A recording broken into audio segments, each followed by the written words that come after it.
Hi everyone. Another day. I think it's day 10, but I'm posting basically whenever I can get YouTube to upload the video, then I can go ahead and make more.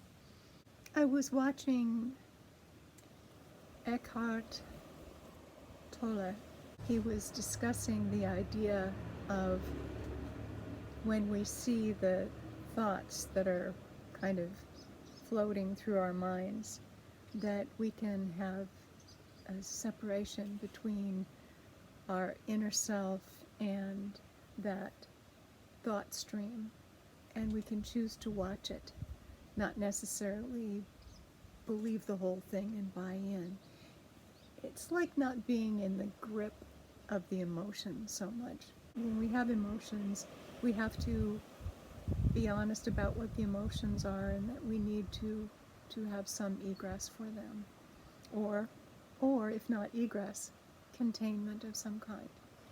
And having those two choices is good, but I think there's also this third choice, which is to watch them without responding to them as if they're either good or bad necessarily, but to just kind of have a neutral point of view and just see them passing, kind of like weather, just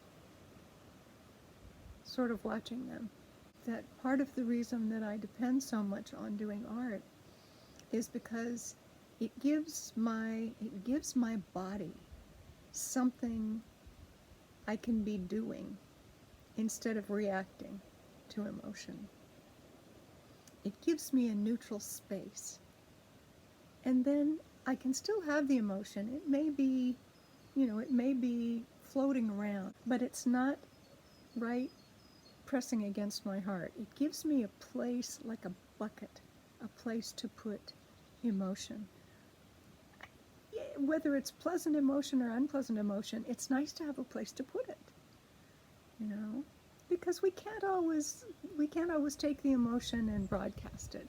We can't always take the emotion and retool it so that it disappears. Sometimes we're in that limbo space where we just feel it, we have it, it's there, and yet we want to kind of loosen our grip on it, maybe a little bit, and it's kind of like rinsing out a sponge.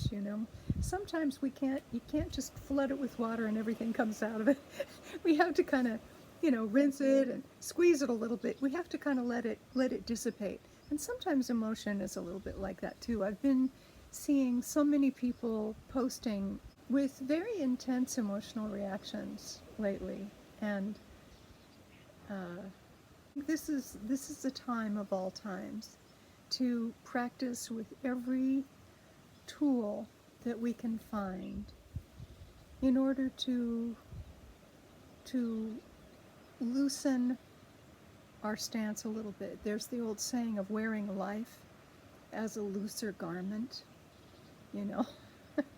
and when we don't have the perceived control over our external environments that that it's our habit, it's what we're used to, and things are a little different now, we can catastrophize around that, and we don't need to, but we do need things to do.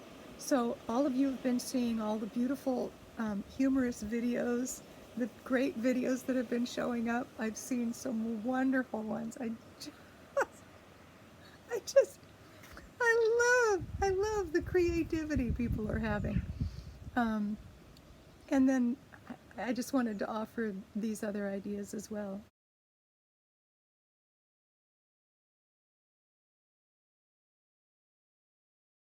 About it, I had an interesting dream in which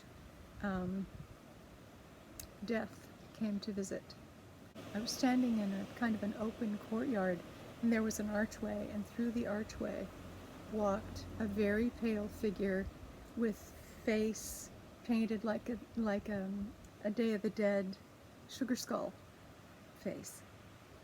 And it wasn't a malevolent presence, it was just death.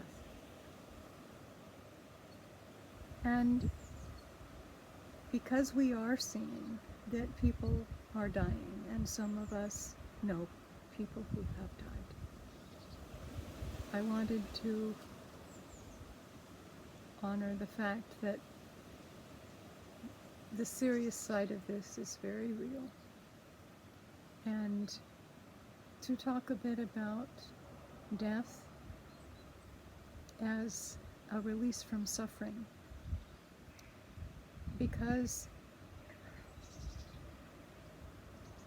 I believe that at a certain point, that's what it is.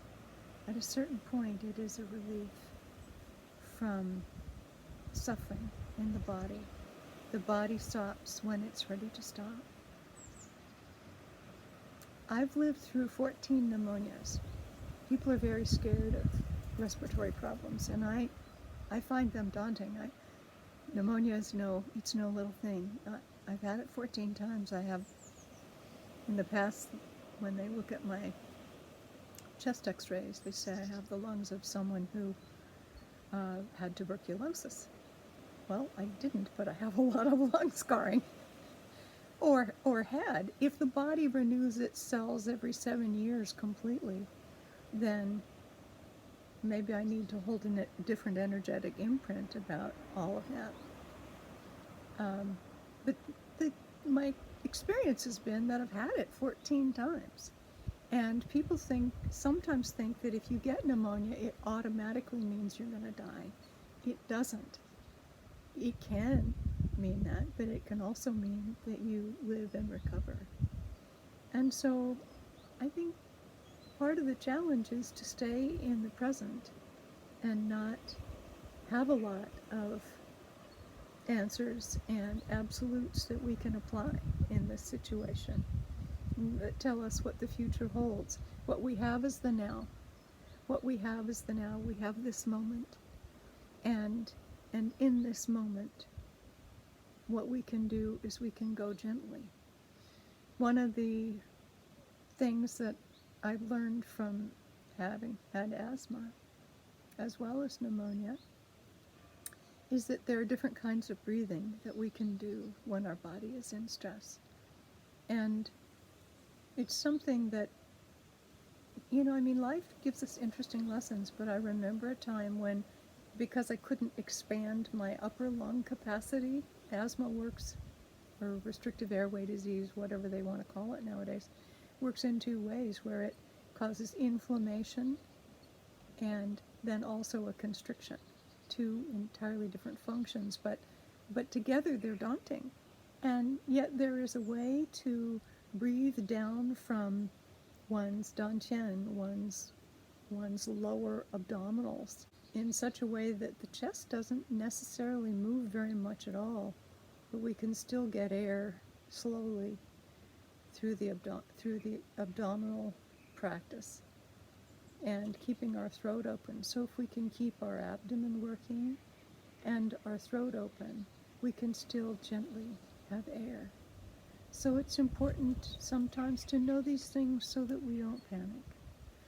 And so that when in distress, we use everything we know how, and then we can sort of sink gently into the moment and do our best to practice with what is.